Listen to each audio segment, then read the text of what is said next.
Hey guys, welcome back to 1776 or Busts. So I know what you're thinking. What is this on this dude's table in front of me? Well, I am going to show you how I color fill my guns. Now, this is not for every single person who owns guns. Some people will think this is totally stupid.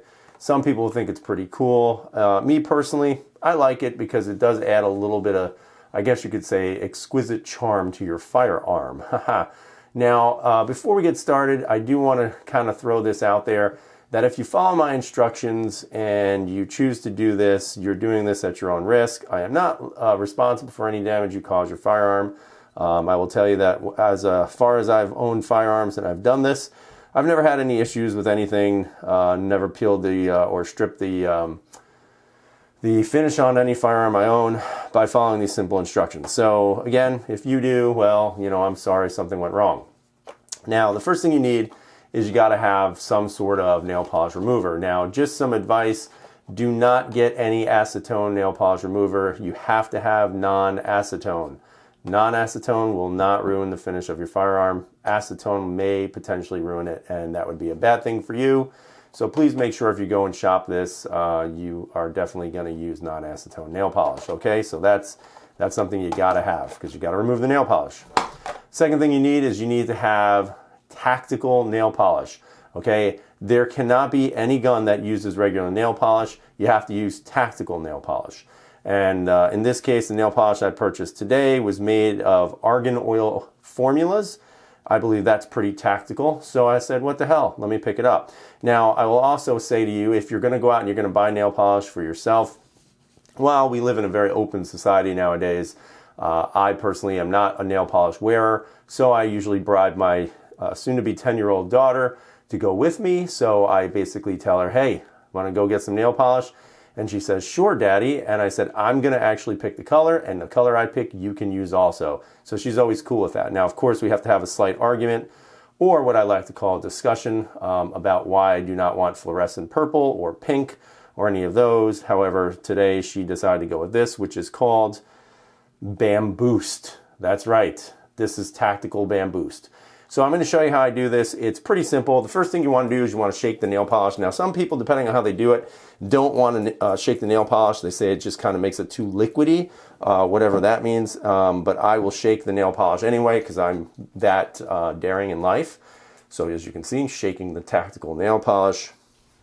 When you shake it a good enough amount of time, you want to remove the tactical brush or applicator that comes with the tactical nail polish. And what you want to do is you just want to go over whatever has been etched into your firearm. So in this case, my Glock 19, I'm going to go over with the nail polish wherever I see the etching. In this case, right by the Glock insignia, 9x19, the whatever it said there, I can't remember. But you cover it up and you get a good coating on there. Remember, you don't need to put like 4 gallons of nail polish on this. You want to actually put a decent amount on, but not too crazy because then it takes forever to get it off. And I really don't want to waste my time removing nail polish. So you kind of want to go on light, but not too light.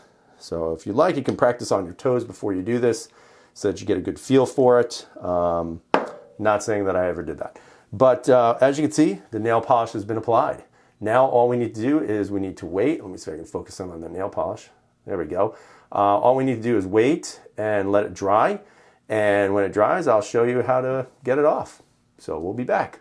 Hey everybody, we're back. So I waited about 15 minutes to let the nail polish, or the tactical nail polish, what I believe dry pretty well. Now I did have a little table fan that was blowing on it to help dry it a little bit faster. So it might be a little gloopy right there, but whatever, we'll see how it goes.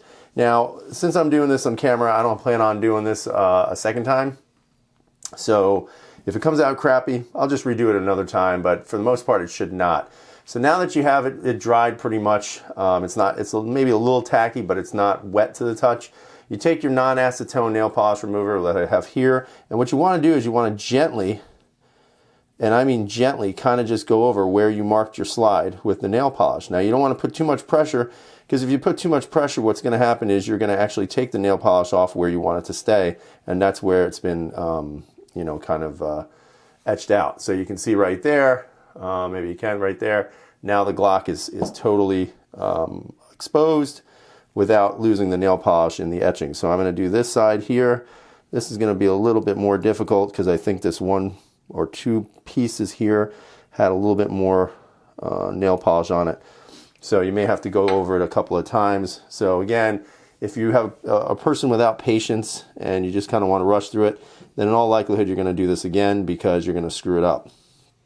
The key is to go over it gently and just apply enough pressure so you can remove the nail polish, but not too much pressure so that you remove the nail polish in the etching on the slide. Other than that, it should work. So let's see how this came out.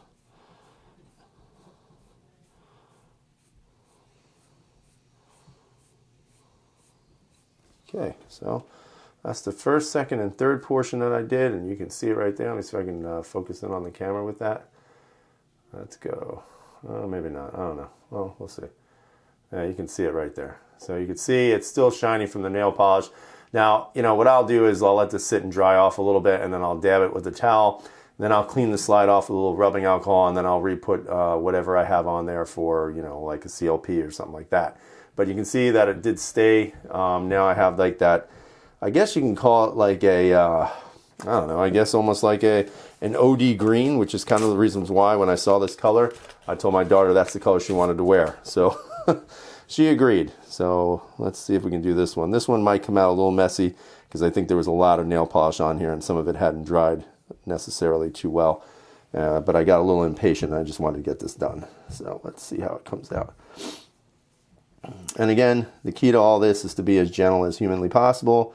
Again, you don't want to kind of bring out all the nail polish.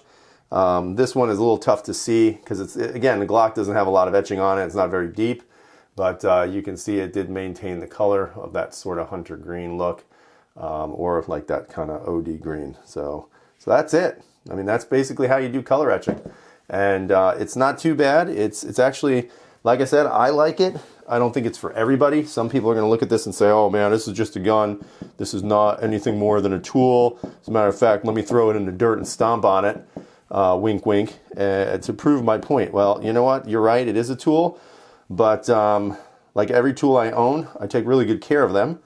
And if I want to do this, then I'm going to do it. So again, you can see I'm just dabbing it out a little bit here, making sure that I don't put too much pressure because what will happen is you'll actually remove the nail polish from the etching. So again, that's how you do it. Now, of course, if you get deeper grooves in here, you know, deeper cuts into the slide, it'll actually show up a lot more.